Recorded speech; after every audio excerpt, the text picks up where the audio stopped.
오늘은 빛의 아들이 되리라 라는 제목으로 하나님의 말씀 나누고자 합니다.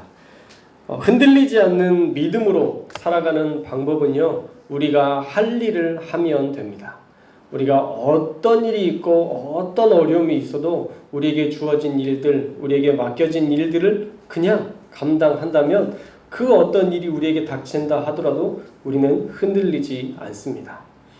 세상이 내일 멸망한다고 해도 나는 한 그루에 사과나무를 심겠다라고 말했던 스피노자의 말처럼 어떤 일이 있어도 나에게 주어지는 일들을 하고 또 내가 가야 할 길을 가는 사람들은 상황에 흔들리지 않습니다.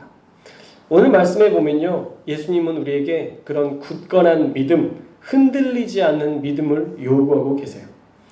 말씀의 배경을 살펴보면요, 예수님께서 십자가에 들리심으로 모든 사람들을 자신에게로 이끌겠다라는 선포의 말씀을 하셨었죠.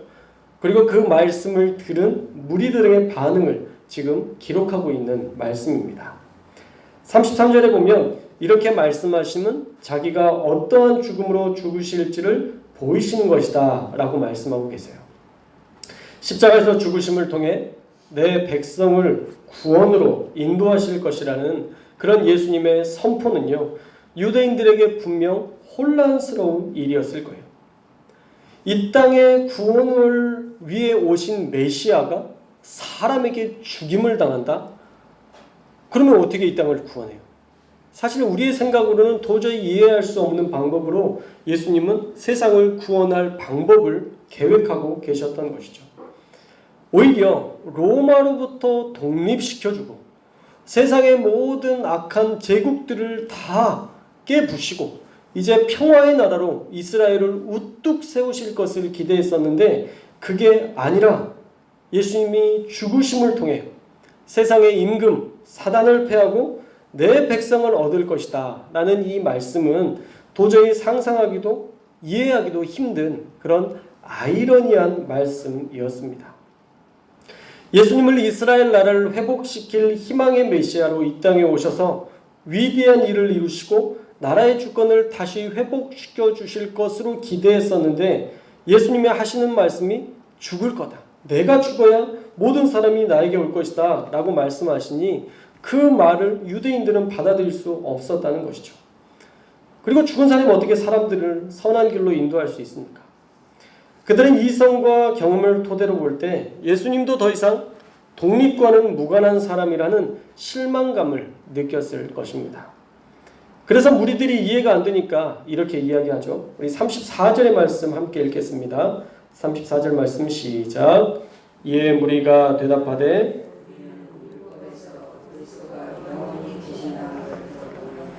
너는 어찌하여 인자가 들려야 하리라 하느냐. 이 인자는 누구냐? 아멘. 율법의 메시아는 우리와 영원히 함께 있을 것이라는 말씀을 우리가 들었는데 왜 들려야 한다고 말하는가? 라고 되묻는 것이죠.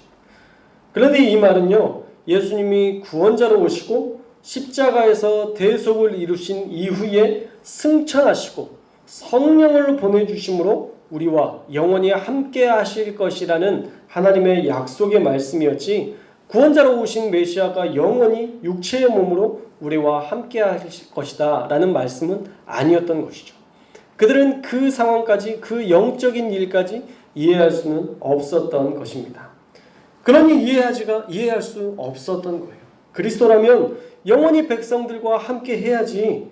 그리고 우리가 율법학자나 또 선지자에게 들은 바도 우리랑 영원히 함께 하실 것이라고 들었는데 도대체 이 예수님의 말씀은 무슨 말씀이냐?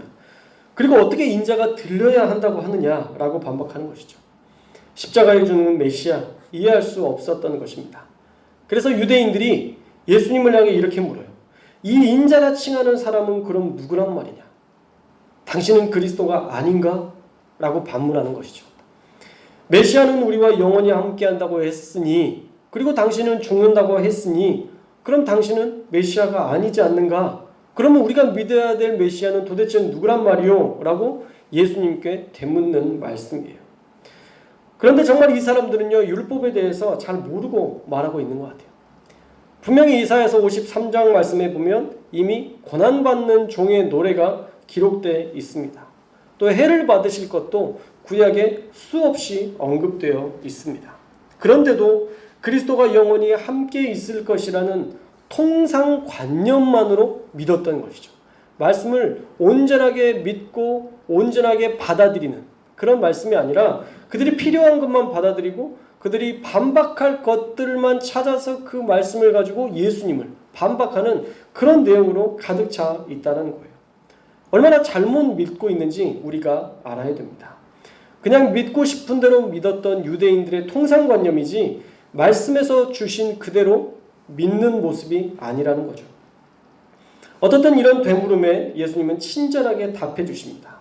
우리 35절과 36절 말씀 함께 읽겠습니다. 35절과 36절 말씀 시작.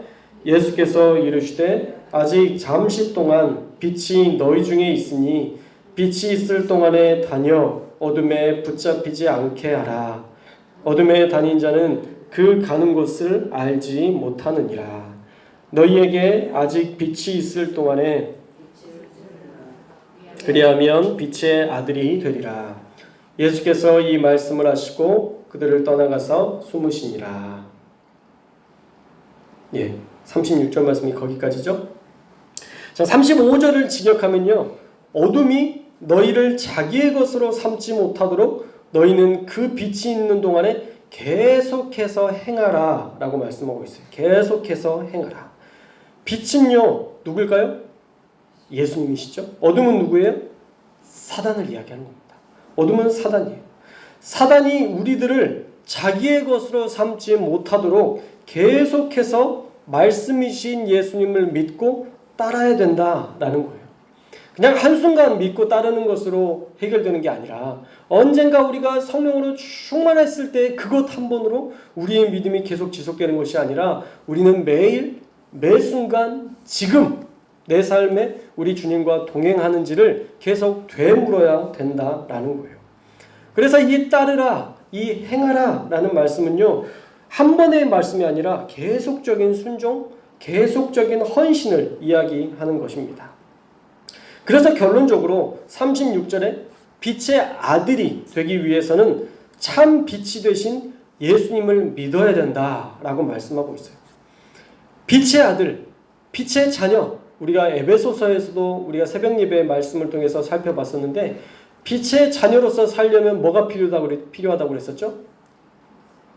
진실함, 진리, 친절함, 그렇죠? 착함, 의로움, 하나님과의 관계가 회복되어 있는 상태, 이 세 가지가 필요하다고 얘기를 했었죠.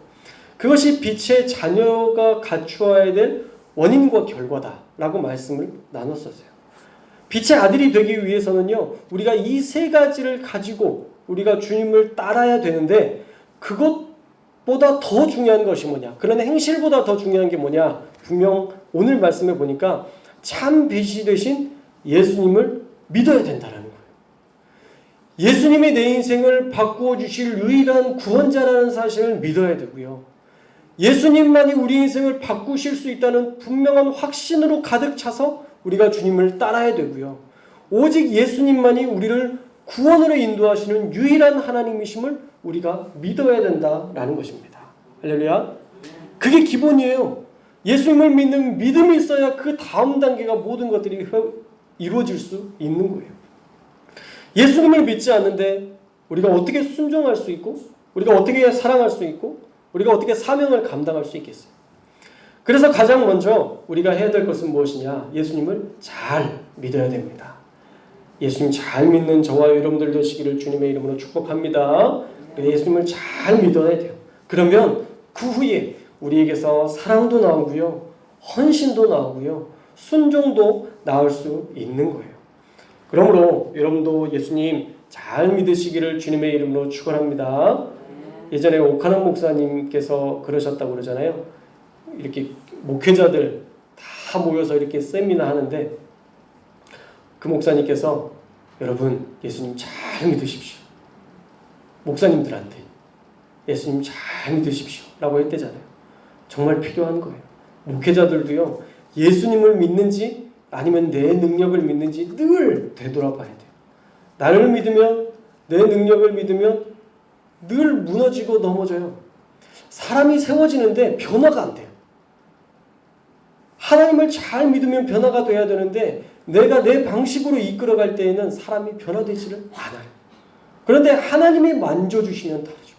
하나님이 만지시고 하나님이 다스려주시면 앞에 있는 목회자가 조금 부족해도 하나님이 만져주시고 다스려주시면 성품이 매일마다 바뀌고 매일마다 내 입술에서 찬양이 나오고 매일마다 모든 사람들을 용납할 수 있는 힘과 능력이 나타날 수 있다는 거예요.